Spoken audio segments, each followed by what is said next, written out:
said, by the power of Grayskull.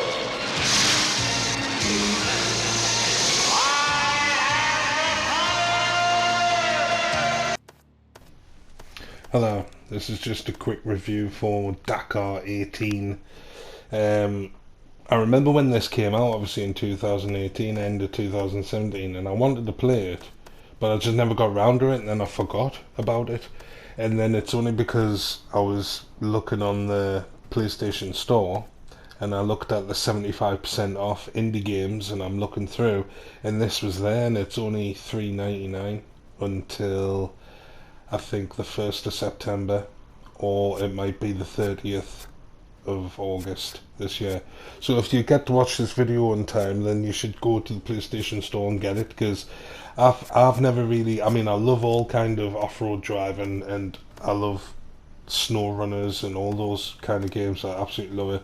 And I knew of the Dakar Rally obviously in real life, but I had never actually looked into it to see what it was like, and especially hadn't played this game. But I'm pleasantly surprised. But the difficulty level is hard. So if you've never played it before, I would definitely put it on the easiest rookie level, because you've got to follow the road book and you've got to understand how to read that. And obviously, the harder the difficulty you go, they take away more compass and stuff like that. It takes it all away to make it more realistic and immersive. So the real life drivers of the Dakar Rally are just absolute legends to be able to do this kind of racing.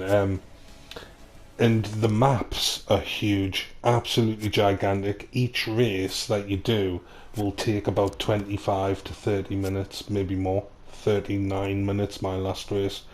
So it just depends also how many times you have to stop, maybe dig yourself out of some soft sand, or help somebody else. You can tow people out, or you might just go the wrong way and you have to backtrack and collect the checkpoints, because you've got to verify your checkpoints or your waypoints in order for it to tick off, kind of thing.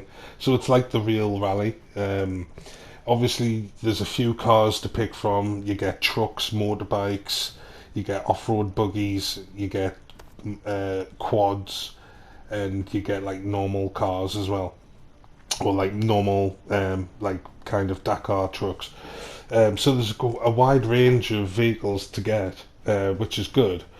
And like I said, the competition, the AI and everything's quite good at it. So I would definitely put it on rookie for your first time, because it makes it so much playable, and you enjoy it more, because I was trying my best. I had to stop and repair a few times, so I put some minutes on, because you might fuck your transmission or something like that, and you need to repair it, and then it'll add 3 minutes on, or 5 minutes, or however bad the repair is. It obviously adds more stuff on. So there's 14 tracks overall. That's this is just for this one stage though. There's 14 stages in this one rally, and like I said, each stage is really long, so it takes forever to do it. So there's loads of games. There's a couple of different countries and different rallies. If you look on the PlayStation Store, there's 2 DLCs you can download for free, which are 2 huge rallies. The first one was 23 gig or something, so they're huge. But it's because the environments are so massive. Like I said, you just basically got the full desert, and you're just following the compass, and you're just doing the best you can to follow these pace notes in the bottom corner. They're quite detailed once you understand them. I mean, they're quite detailed, but it's telling you there, if you look at the first one, it's 73 kilometers in 0.85, so at the top near the compass you see it's on 76 now, but by 73 kilometers, oh, it's changed now, so 76.92. Look at that, man, the crash. It's because I was going far too fast and I hit some uneven ground. But if you look at the road book, it says 76.92, and then it says in the next box it says 206 degrees. So at the top, your cap heading where it says C, that's 226 degrees now. So I should have it on 206 degrees, and then you're heading in the right direction. Danger 3. and then that's the kilometres. So by 79 kilometres, I want to be heading 196 degrees, and then it shows you the 3 exclamation marks, means it's like dangerous terrain. On this one, there's like the 2 curly roads, means it used to be a river, so that's what this is, the old riverbed. So the pace notes are really detailed. Like DS means something, SA means sand, so it means there's obviously deep sand here, like soft sand, which you'll get stuck in, and you can get out your car and you can dig with a shovel, and you can put those rescue boards underneath you, like the sand boards underneath your wheels to help you get out the sand and stuff. So it is quite good. Just the graphics aren't very good when you're out of your car and you're running around. It's like, it's a bit shit, but for what you have to do, it's perfectly fine. You know, it doesn't take you out of the immersiveness. But like I said, these levels are huge. That left bar where it's green, like you see, I've been racing for 11 minutes and I'm only like just over a quarter of the way through the race. And you're just making your own way across vast landscapes like this. And you're just following your pace notes, following your compass. Because I've got it on rookie, I've got that extra compass at the top with the yellow circle in, so I just follow that. But when you're playing on standard or whatever competition, it takes that away, so you have to just follow the pace notes on the road book, it's called. But it's very hard, and it starts off very hard as well. Like there's no early learning curve. You've basically got to just get used to it straight away and listen to your co-driver's pace notes, basically. I mean, that's the best thing you can do. He'll tell you when you're off course as well, so he keeps you right. Let's get back to the last road book note. Downhill and uphill dunes.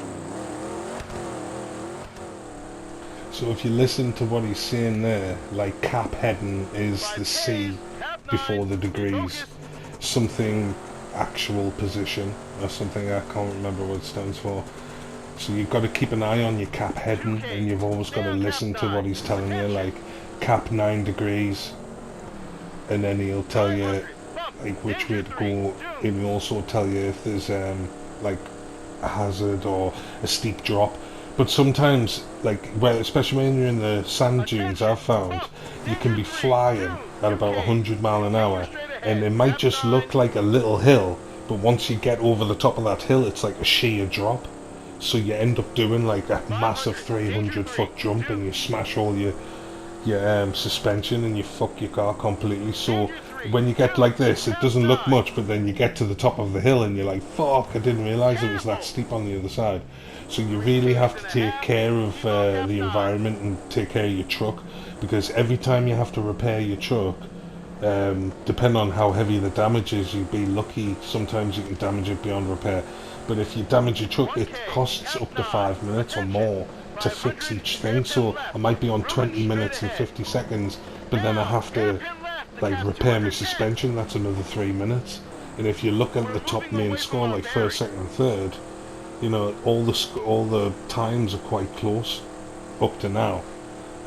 So you've got to, every time you repair, it just keeps adding on loads more time. And overall, I think my overall time was like over an hour and 9 minutes, when I only took 39 minutes to do the race. But because of all the repairs I had to keep doing, it added it up, and I ended up coming second.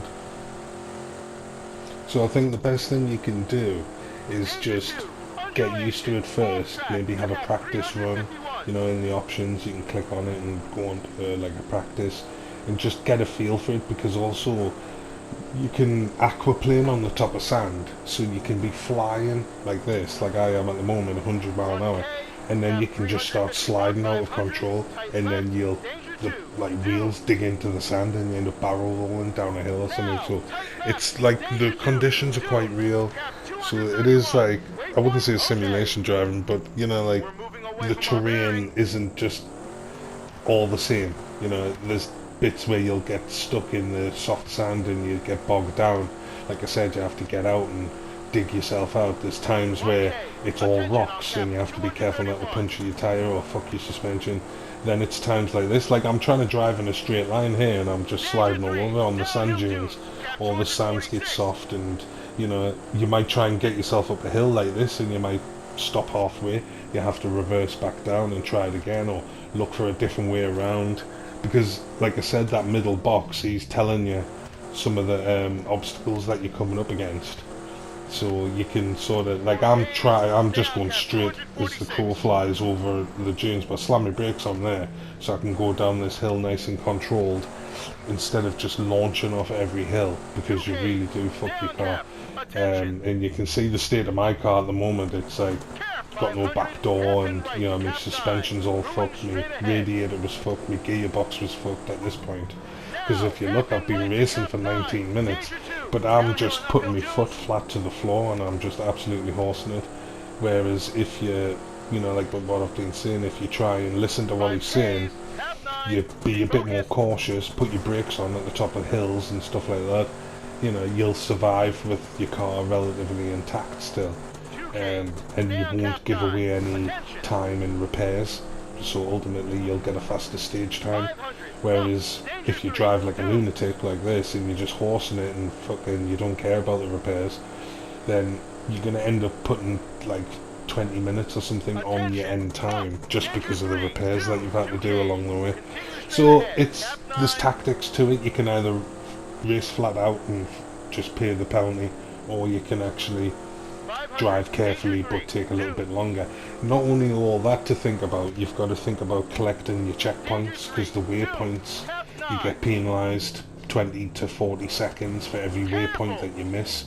And like I said, the waypoints are just in the middle of nowhere, so if it wasn't for that yellow ball at the top, I would have been fucked at the beginning when I started to play, because I didn't understand the road book, and I didn't realise the C degrees, like the cap degrees at the top and everything. I didn't understand any of that, so I was just following the yellow ball at the beginning.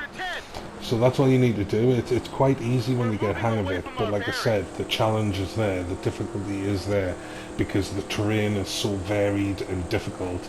And you go across different countries like Brazil, Argentina and stuff like that. So if you like the look of the game, I would go and get it, because it's only $3.99 and it's a AAA title from a couple of years ago, so I would just go and get it while it's cheap.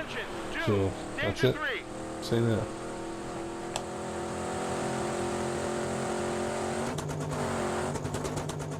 You are a smelly pirate hooker.